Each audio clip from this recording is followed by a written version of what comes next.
Reserve ફોરેસ્ટની 500 મીટરની ત્રિજ્યામાં નિયત permission વગર કે ક્યાં કામે કાપો છો, કામ કાપવાના છે, ગામનું ગૌચર હોય કે ખરાબો હોય કે માલિકી હોય, અમે નિયત અરજી હોય કે દેશી બાવો કાપવા છે, એનો ખરડો તૈયાર થાય, બરોબર.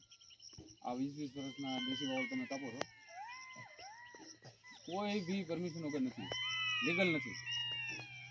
અને કોઈ એમ કે ગામના ગૌચરમાં, બરોબર છે, ગામનું ગૌચર કુદરતી જે કાંઈ છે આ સંપત્તિ એની ઉપર કોઈની માલિકી છે નહીં, બરોબર છે. તમારી જમીન છે, સર્વે નંબર છે, એક માલિકી હોય, પણ આ છે વૃક્ષ, એ કુદરતી સંપત્તિ, એમાં કોઈનો અધિકાર નથી.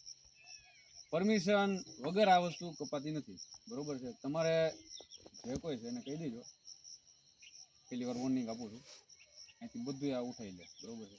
આ હેબિટાટ છે, અહીંયા સિંહ છે, પછી અહીંયા નીલગાય છે, અહીંયા આ શિયાળ છે, સસલા છે, બરોબર છે. આ દેશી બાવળ 20-20 વર્ષનો છે, બરોબર. એક ગાડી 70,000ની જાય છે અને 2-3 હજારનો ખર્ચો હોય છે. આવી લગભગ તમને ખબર જ છે, એટલે